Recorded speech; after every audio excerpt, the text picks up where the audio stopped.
اور ایک روایت میں آتا ہے کہ وہ رنگ برنگ کے مشروب پیئیں گے، یعنی مشروب مانگیں گے، شربت طرح طرح کے، کلرفلس جو آج کل چل رہے ہیں، کلرفلس۔ تو اس میں کیا ہے، اگر آپ کو یہ مل رہا ہے تو کوئی بات نہیں، ہمیں اس کو زندگی اپنی نہیں بنانی، یعنی اس کے پیچھے جینا نہیں ہے، اس کو اپنی زندگی نہیں بنانی ہے اپنی، کیونکہ نبی نے بتایا کہ یہ بدترین لوگ ہوں گے جو نعمتوں میں پالے جائیں گے، اور ہم ایسے ہی اپنے بچوں کو پال رہے ہیں، اور ہمارے بچے بڑے ہو کر بھی اتنی نعمتوں میں پل رہے ہوتے ہیں کہ بڑے ہو کر اگر تھوڑا بھی ان کو کہیں تو وہ مانتے ہی نہیں، اپنے گھر میں بھی اگر آپ دیکھیں تو شروع سے ہی قناعت ہونی چاہیے، شروع سے ہی آپ تھوڑے پر صبر کریں اور اس کو جینے کا مقصد نہ بنائیں، طرح طرح کے کھانے، طرح طرح کے مشروب، اس کو جینے کا مقصد نہ بنائیں۔ اسی طرح آگے چلتے ہیں، ملک شام کا سفر اور بحیرہ راہب سے ملاقات۔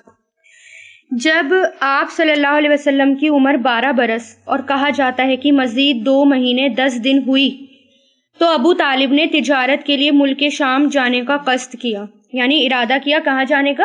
ملک شام۔ آپ کو ان کی جدائی بہت گراں گزری، جس سے وہ بھی بہت متاثر ہوئے اور اپنے ساتھ لے لیا۔ کس کو؟ آپ صلی اللہ علیہ وسلم کو، یعنی دونوں ایک دوسرے کی جدائی برداشت نہیں کر رہے تھے، تو اس لیے انہوں نے کیا سوچا کہ میں آپ صلی اللہ علیہ وسلم کو ہی اپنے ساتھ لے چلتا ہوں۔ جب قافلے نے ملک شام کی حدود میں پہنچ کر شہر بصرہ کے قریب پڑاؤ ڈالا تو بحیرہ نامی عیسائیوں کا ایک بڑا راہب، راہب کسے کہتے ہیں؟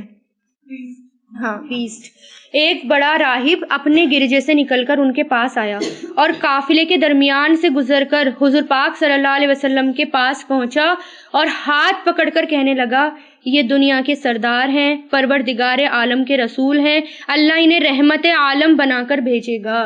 کس نے بولا؟ راہب نے، اور نبی کی عمر کیا تھی؟ 12 برس۔ لوگوں نے کہا، آپ کو کیسے معلوم ہوا؟ یعنی ہاؤ ڈو یو نو، آپ کو کیسے پتا؟ اس نے کہا، تم لوگ جب گھاٹی سے ادھر ظاہر ہوئے، یعنی گھاٹی سے ہمیں نظر آنے لگے، ادھر ظاہر ہوئے تو کوئی پتھر یا درخت ایسا نہ بچا جو سجدے کے لیے جھک نہ گیا ہو، اور یہ دونوں چیزیں نبی کے علاوہ کسی اور کو سجدہ نہیں کرتی۔ پھر میں انہیں مہر نبوت سے بھی پہچانتا ہوں جو کندھے کے نیچے نرم ہڈی کے پاس سیب کی طرح ہے۔ ہم انہیں اپنی کتابوں میں بھی پاتے ہیں، یعنی کس قدر پیشن گوئیاں کی، کس قدر کتابوں میں تھا، تورات میں اور پہلی کتابوں میں حضور پاک صلی اللہ علیہ وسلم کا حلیہ، آپ صلی اللہ علیہ وسلم کیسے دکھتے تھے، کیا پہنتے تھے، کیسا ان کا اخلاق تھا، کہاں سے وہ آئیں گے، کہاں جائیں گے، کون سی عمر میں کون سا سفر کریں گے، یہ سب باتیں تورات میں لکھی ہیں۔ کیونکہ آپ نے پڑھا ہوگا نا قرآن میں نے آپ کو بتایا تھا، اس میں دوسرے یا پہلے دوسرے سپارے میں آیا تھا کہ یہ لوگ آپ صلی اللہ علیہ وسلم کو ایسے پہچانتے ہیں جیسے کہ اپنے بیٹوں کو، بلکہ اس سے بھی زیادہ پہچانا۔ پھر اس نے قافلے کی ضیافت کی اور ابو طالب سے کہا، ان کو واپس کر دیں، یعنی قافلے کے پاس آیا اور کیا کہا کہ ابو طالب سے کہ ان کو واپس کر دو، کن کو؟ حضور پاک صلی اللہ علیہ وسلم کو، ملک شام نہ لے جائیں کیونکہ یہود اور رومیوں سے خطرہ ہے۔ اس پر ابو طالب نے آپ کو مکہ بھیج دیا۔ یہ ملک شام کا سفر تھا، یہ آپ صلی اللہ علیہ وسلم کا پہلا سفر تھا۔ آپ صلی اللہ علیہ وسلم کے 3 تجارتی سفر بتائے جاتے ہیں جو سفر کیے تھے۔ یہ تجارتی سفروں میں جب جاتے تھے تو کوئی بھی عرب کو پوچھتا تک نہیں تھا، مطلب پہلے عربوں کی کوئی حیثیت نہیں تھی، جب تجارت کے لیے جاتے تھے نا کوئی بھی پوچھتا نہیں تھا، ان کی کوئی اہمیت نہیں تھی، یعنی کوئی ان کو اہم نہیں سمجھتا تھا، اس سے پہلے کوئی ان کے پاس آتا بھی نہیں تھا۔ ابو موسیٰ فرماتے ہیں کہ لوگ اپنے ابھی کجاوے ہی کھول رہے تھے کہ راہب پاس آ گیا اور آپ کا ہاتھ پکڑا اور کہا کہ یہ تمام جہانوں کے سردار ہیں۔ پھر بہقی کی روایت میں آتا ہے کیونکہ راہب آیا تو یہ عجیب سی بات تھی، کوئی ان کو پوچھتا نہیں تھا، اور اب ایک پریسٹ آ رہا ہے، اور صرف حضور پاک صلی اللہ علیہ وسلم آئے تھے تبھی اسی سفر میں، اس سے پہلے نہیں آتا تھا کوئی بھی۔ یہ تمام جہانوں کے رب ہیں، یعنی اس نے کہا کہ یہ تمام جہانوں کے رب ہیں جن کو اللہ نے تمام جہانوں کے لیے رحمت بنا کر بھیجا ہے۔ قریش کے لوگ کہنے لگے تمہیں کیسے پتا؟ تو اس نے کہا کہ جب تم لوگ ٹیلے پر سے اترے تو کوئی پتھر یا درخت ایسا نہ تھا جو سجدے میں نہ گرا ہو، اور یہ سب چیزیں نبی کے علاوہ کسی کو بھی سجدہ نہیں کرتی، اور میں ان کو ان کی مہر نبوت سے پہچانتا ہوں جو ان کے گردن کے پاس سیب کی طرح ہے، ہڈی۔ پھر واپس گیا، کون؟ راہب۔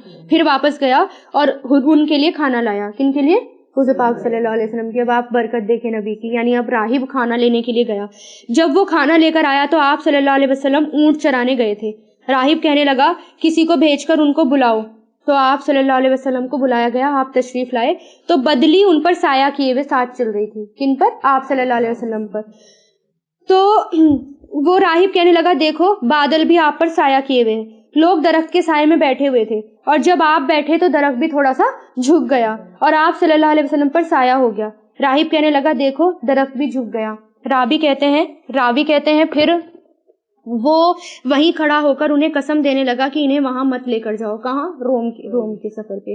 وہاں کے لوگ انہیں دیکھ کر ان کے اعصاب سے پہچان لیں گے اور قتل کر دیں گے، کیونکہ پتا تھا نا کہ سب اتنی زیادہ پیشن گوئی تھی کہ دیکھتے ہی پہچان رہے تھے کہ یہی نبی ہے اور ان کو قتل کر دیں گے.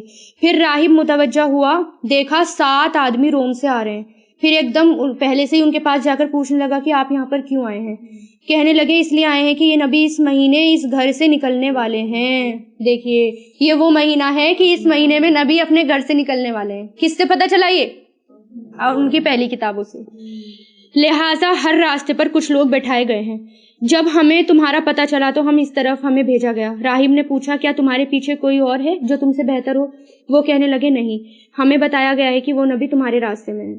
راہب کہنے لگا دیکھو اگر اللہ تعالیٰ کسی کام کا ارادہ کر لے تو تم میں سے اس کو کوئی نہیں روک سکتا. کہنے لگے ہاں یہ بات تو آپ صحیح کہہ رہے ہیں. راہب نے کہا کہ پھر ان کے ہاتھ پر بیعت لے لو، کیونکہ انہوں نے دیکھ لیا نا نبی کو. کیا کہا کہ پھر ان کے ہاتھ پر بیعت لے لو. راہب نے کہا پھر وہ اہل مکہ سے مخاطب ہوئے، یعنی مکہ کے ساتھ تھے نا حضور پاک صلی اللہ علیہ وسلم اہل مکہ کے ساتھ، تو مکہ سے مخاطب ہوئے اور قسم دے کر پوچھا کہ ان کا سرپرست کون ہے؟ انہوں نے کہا ابو طالب. اور وہ انہیں قسم دیتا رہا یہاں تک کہ ابو طالب نے انہیں واپس بھیج دیا. یعنی اب ابو طالب سمجھ گئے، اب انہوں نے ان کو واپس بھیج دیا، یعنی اب وہ اپنے ساتھ ان کو واپس نہیں لے کر آئے، آگے نہیں لے کے گئے. اب جنگ فجار. جب آپ کی عمر 20 برس کی ہوئی تو ذی القعدہ کے مہینے میں عکاظ کے بازار میں، عکاظ ایک مارکیٹ کا نام ہے جیسے ہمارے یہاں ہوتا ہے نا مارکیٹ کے نام ہوتے ہیں، عکاظ کے بازار میں ایک لڑائی پیش آئی جس میں ایک طرف قریش اور کنانہ کے قبائل تھے. قریش کا سردار اس وقت کون تھا؟ ابو سفیان. جس میں ایک طرف قریش اور کنانہ کے قبائل تھے اور دوسری طرف قیس اور غیلان کے قبائل تھے. دونوں میں گھمسان کا رن پڑا، یعنی دونوں میں لڑائی چھڑ گئی. فریقین کے کئی آدمی مارے گئے، لیکن پھر انہوں نے صلح کر لی اور طے کیا کہ دونوں طرف سے مقتولین گنے جائیں. جدھر زیادہ ہوں گے ادھر والے زائد مقتولین کا خون بہا لیں گے، کیونکہ بہت سارے لوگ مارے گئے. کیا کہا؟ جدھر زیادہ لوگ مارے گئے وہی خون بہا لیں گے. اس کے بعد جنگ ختم ہو گئی اور باہمی شروعات کو مٹا دیا گیا. آپس میں جو ان کی وہ ہوتی رہتی تھی، کھٹاس ہوتی رہتی تھی، اس کو مٹا دیا گیا. عداوت کہتے ہیں دشمنی، شر اور عداوت کو، یعنی جو بھی دشمنی تھی. اس جنگ میں آپ بھی شریک تھے. یہاں پر اس جنگ کا کیوں مینشن کیا گیا ہے؟ کیونکہ اس میں آپ صلی اللہ علیہ وسلم بھی شریک تھے اور اپنے چچاؤں کو تیر تھمایا کرتے تھے. بس اتنا سا رول تھا نبی کا کہ وہ اپنے چچا کو تیر تھمایا کرتے تھے. اس کا نام جنگ فجار رکھا گیا. یہ اس لیے پڑا کہ اس میں حرام مہینوں کی حرمت پامال کی گئی تھی. حرام مہینوں میں جنگ نہیں کر سکتے تھے نا، اور یہ جنگ فجار جو تھی وہ حرام مہینوں میں کی گئی تھی. اور اب تو آپ کو معنی بھی پتہ چل گئے ہیں. تو فجر کا مطلب کیا ہوتا ہے؟ نافرمانی، پھاڑنا، اللہ کی حدود کو پھاڑ کر آگے نکلنا. اس لیے اس کا نام جنگ فجار رکھا گیا. فجار نام کے واقعات 4 بار پیش آئے. ہر سال ایک واقعہ پیش آتا رہا. مذکورہ واقعہ آخر تھا، یعنی ہر بار اسی طرح کی جنگیں ہوتی رہتی تھی. 4 بار ہوئے. اس سے پہلے کے 3 واقعات میں ہلکے پھلکے جھگڑے پیش آئے. لڑائی صرف اس چوتھے واقعے میں پیش آئی.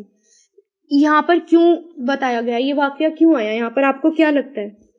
اس لیے کہ ٹین ایج میں آپ صلی اللہ علیہ وسلم نے کیا کیا دیکھا، کیا کیا برداشت کیا، اور کس ماحول سے ہوتے ہوئے وہ گزر رہے تھے. اس لیے یہ واقعہ یہاں پیش کیا گیا کہ اس میں اتنی سخت لڑائیوں میں بھی ان کا صرف کتنا رول ملتا ہے کہ صرف تیر تھما رہے تھے. اس سے زیادہ نبی نے کچھ رول ان کا نہیں ملتا. اور پھر یہ دیکھیے جس کے اندر خیر ہوتی ہے وہ ہر واقعات سے صرف خیر ہی حاصل کرتا ہے. جس کے اندر بھلائی ہوتی ہے وہ ہر واقعہ سے بھلا ہی پکڑتا ہے. اور جس کے اندر شر غالب ہوتا ہے وہ پھر شریری ہو جاتا ہے، یعنی اس کا شر غالب آ جاتا ہے اور وہ اپنے اندر شر بھر لیتا ہے. اس لیے یہ واقعہ آیا. آپ صلی اللہ علیہ وسلم جہاں جاتے تھے وہاں صرف خیر ہوتی تھی اور خیر کو ہی لیتے تھے. اور ہمارا کام بھی کیا ہونا چاہیے کہ ہم جہاں پر جائیں وہاں پر خیر کو لیں اور خیر کو پھیلائیں. عموماً کیا ہوتا ہے شادی کے بعد لڑکیاں یا لیڈیز جو ہیں شادی کے بعد وہ ماحول میں ڈھلنے کے لیے، اس ماحول میں ڈھلنے کے لیے اگر اللہ تعالیٰ کی حدود کو توڑنا پڑے تو توڑ دیتی ہیں. اب کتنے آپ نے دیکھا ہوگا کہ کتنی لڑکیاں ہوتی ہیں جو کہ شادی سے پہلے تہجد گزار بھی ہوتی ہیں، سب ہوتی ہیں، لیکن شادی کے بعد وہ کیا ہے، ان کی فرض نمازیں بھی چھوٹنے لگتی ہیں اور حجاب بھی چھوٹ جاتا ہے، فرض نمازیں بھی چھوٹنی ہوتی، کیونکہ ہمیں اب یہاں پر یہ دیکھنا ہے کہ اللہ تعالیٰ کو خوش کرنا ہے، اللہ تعالیٰ کی نافرمانی نہیں ہونی چاہیے، اور نماز پہلا ستون ہے. اور آپ قرآن میں پڑھ رہے ہیں اور قرآن میں آپ یہ دیکھ رہے ہیں کہ اللہ تعالیٰ ہر جگہ کہہ رہا ہے کہ نماز قائم کرو، نماز قائم کرو. اگر نیک لوگوں کی بات آ رہی ہے، صالحین کی بات آ رہی ہے، متقیوں کی بات آ رہی ہے، تو اس میں سب سے پہلا ان کا فرض کیا ہے؟ نماز پورا کریں، کیونکہ پہلی کوالٹی ان کی اور پہلا کرائٹیریا یہی ہے کہ وہ نماز ادا کریں. تو ہمیں اس جو اچھی چیز ہے اس میں تو ہم ڈھل جائیں. ایسا نہیں ہے کہ آپ اپنے پورے ماحول ہی بدل دیں، یہ کھانا پینا رہن سہن وہ سب کا اپنا ہوتا ہے، اچھی چیز ہے تو آپ اس کو نہ بدلیں. لیکن اگر نمازیں چھوڑی جا رہی ہیں جس میں اللہ تعالیٰ کی حدودیں توڑی جا رہی ہیں، وہاں آپ اپنی خیر پھیلائیں، پھر وہاں سے نیگیٹو ریئیکشن جو ہو رہا ہے، جو بھی ایکشن ہو رہا ہے وہ آپ نہ لیں اپنے اندر. مدعو بننا ہے، دائی بننا ہے؟ دائی بنے، مدعو نہ بنے، کیونکہ انسان یا تو مدعو بنتا ہے یا دائی بنتا ہے. آپ کو دائی بننا ہے، اور اچھی بات ہے تو اچھی بات لے لیں. حلف الفضول، حلف الفضول دونوں ہی نام صحیح ہیں. حلف الفضول کہہ لیں آپ یا حلف الفضول کہہ لیں. فضول کسے کہتے ہیں؟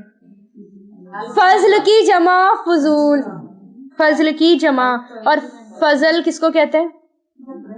ہاں یہ ایگریمنٹ تھا یہ ایگریمنٹ تھی، لیکن اس کا نام کیا رکھا گیا تھا؟ حلف الفضول. اور اس میں زیادہ تر ان لوگوں نے حصہ لیا جس میں ان کا نام ہی فضل تھا، زیادہ تر لوگوں نے. نام کی پھر سے اہمیت آپ نام دیکھیے. اب جب یہ جنگ ہو گئی اوپر جس کا ذکر کیا گیا ابھی، اس جنگ کے بعد ہی ذی القعدہ کے مہینے میں 5 قریشی قبائل کے درمیان ایک عہد نامہ طے پایا. عہد نامہ مطلب ایک ایگریمنٹ ہوا جسے حلف الفضول کہتے ہیں. ان قبائل کے نام یہ تھے: بنو ہاشم، بنو مطلب، بنو اسد، بنو زہرہ، بنو تیم. اس کی وجہ یہ ہوئی کہ زبید یعنی یمن کا ایک آدمی سامان تجارت لے کر مکہ آیا. عاص بن وائل نے اس سے سامان خرید لیا لیکن قیمت ادا نہیں کی. اس نے بنو عبدالدار، بنو مخزوم، بنو جمحہ، بنو سہم، بنو عدی سے فریاد کی، لیکن انہوں نے کوئی بھی توجہ نہ دی، یعنی کسی نے اس کی بات نہیں سنی. چنانچہ اس نے جبل ابو قبیس پر چڑھ کر، یعنی جو پہاڑ تھا، کون سا؟ جبل ابو قبیس. کہاں پر ہے یہ؟ اب جہاں پر بادشاہوں کے محل ہوتے ہیں، صرف اب وہ پہاڑ نظر نہیں آتا. وہاں چڑھ کر چند اشعار میں اپنی مظلومیت کا نقشہ کھینچا اور آواز لگائی کہ کوئی اس کا حق دلانے کے لیے اس کی مدد کرے. اس پر زبیر بن عبد المطلب نے دوڑ دھوپ کی. چنانچہ مذکورہ قبائل کے افراد یعنی لوگ بنو تیم کے سردار عبداللہ بن جدان کے گھر میں اکٹھے ہوئے، یعنی ایک سردار تھا ان کے گھر میں اکٹھے ہوئے اور آپس میں عہد اور پیمان کیا. کیا کیا؟ انڈر لائن، آپس میں عہد اور پیمان کیا کہ مکہ میں جو بھی مظلوم نظر آئے، چاہے وہ مکہ کا رہنے والا ہو یا کہیں اور کا رہنے والا، یہ سب اس کی حمایت میں اٹھ کھڑے ہوں گے. اور عاص بن وائل سے زبیدی کا حق لے کر اس کے حوالے کیا، یعنی سوشل ایکٹیویٹی، سوشل ورک. اس عہد اور پیمان میں آپ صلی اللہ علیہ وسلم بھی اپنے چچاؤں کے ساتھ تشریف فرما تھے اور شرف رسالت سے مشرف ہونے کے بعد یہ فرمایا کرتے تھے، یعنی جب ان کو رسالت مل گئی اور جب آپ صلی اللہ علیہ وسلم نبی بن گئے تو اس کے بعد بھی اس کا ذکر کیا کرتے تھے، اس تنظیم کا، حلف الفضول کا ذکر کیا کرتے تھے. اور کیا کہا کرتے تھے؟ میں عبداللہ بن جدان کے مکان پر ایک ایسے معاہدے میں شریک ہوا کہ مجھے اس کے عوض سرخ اونٹ بھی پسند نہیں. سرخ اونٹ جو تھے نا بہت کوسٹلی ہوتے تھے عرب کے ٹائم پر، اس لیے یہاں پر سرخ اونٹ کی بات کی گئی کہ مجھے اس کے عوض سرخ اونٹ بھی پسند نہیں، اور اگر میں اس کے لیے دور اسلام میں بلایا جاتا تو اسے یقیناً قبول کرتا. اب کیا ہے اس سے کیا پتا چلا؟ اس واقعے سے آپ کے دماغ میں کیا آیا؟ آپ صلی اللہ علیہ وسلم دور جاہلیت میں بھی حق کا ساتھ دیتے تھے، غریبوں، یتیموں، مسکینوں کا ساتھ دیتے تھے، ایسے کام میں شریک ہونے سے وہ خوش ہوتے تھے. ان لوگوں سے اب یہاں پر کیا تھا، کیونکہ جو یہ تھا عاص بن وائل جو تھا نا، عاص بن وائل اس وقت کا سب سے شریر انسان تھا، یعنی سب سے زیادہ بدماش اور شریر انسان تھا، راستے میں بیٹھا کرتا تھا، لوگوں سے لوٹ مار کرتا تھا اور لوگوں کے سامان بھی چھین لیا کرتا تھا۔ اب ان کے یہاں ایک کانٹریکٹ ہوتا تھا اربوں، کیونکہ وہاں پر اربوں میں نے آپ کو پہلے بھی بتایا تھا قبائلی نظام تھا، قبیلے ہوتے تھے، اور آپ کو پتا ہے قبیلے کیسے رہتے ہیں۔ اب ان قبیلوں میں کیا کانٹریکٹ ہوتا تھا کہ ہر قبیلے کو اپنے آدمی کا ہی ساتھ دینا ہے، اپنے فرد کا ہی ساتھ دینا ہے، بھلے ہی وہ غلط کیوں نہ ہو، لیکن آپ اپنے قبیلے کے خلاف نہیں جا سکتے بھلے ہی وہ غلط ہو۔ اب ان لوگوں نے کیا کیا، جب یہ تنظیم بنائی، جب انہوں نے یہ ایگریمنٹ کیا تھا حلف الفضول نام سے، جو یہ ہوا تھا ایگریمنٹ، اس میں انہوں نے کیا کہا تھا کہ ہم مظلوم کا ساتھ دیں گے، بھلے ہی وہ مظلوم ہمارے قبیلے سے باہر کا ہی کیوں نہ ہو، ہم اس مظلوم کا ساتھ دیں گے، ہم کسی بھی ظالم کا ساتھ نہیں دیں گے۔ اس وجہ سے اس کو یہاں مینشن کیا گیا، کیونکہ وہاں پر یہ بہت بڑا ایگریمنٹ تھا کہ آپ اپنے قبائل کے خلاف جا رہے ہیں، آپ اپنے فرد کے خلاف جا رہے ہیں اور کسی اور کی مدد کر رہے ہیں۔ تو اس سے کیا ہے کہ سوشل ورک، اگر کوئی ہمیں سوشل ایکٹیویٹی میں جوڑنا چاہے تو ہم سوشل ایکٹیویٹی میں جڑ سکتے ہیں۔ سوشل ایکٹیویٹی غلط نہیں ہے، کیونکہ آپ صلی اللہ علیہ وسلم کو بھی یہ پسند تھا، سوشل ویلفیئر کا کام آپ کو بھی پسند تھا، تو آپ اس میں حصہ لے سکتے ہیں۔ جیسے بلڈ ڈونیٹ کا ہوتا ہے، آپ بلڈ ڈونیٹ کر سکتے ہیں، یا پھر آپ کوئی بھی یتیم کے لیے کچھ بن رہا ہے آپ اس میں بھی کنٹریبیوشن کر سکتے ہیں۔ تو سوشل ایکٹیویٹی آپ کو جہاں ملے آپ اس میں جا سکتے ہیں، اور یہ ثواب کا کام ہے۔ وآخر دعوانا ان الحمد للہ رب العالمین۔ سبحانک اللہم وبحمدک ونشہد ان لا الہ الا انت نستغفرک ونتوب الیک۔ سبحان ربک رب العزۃ عما یصفون والسلام علی المرسلین والحمد للہ رب العالمین برحمتک یا ارحم الراحمین۔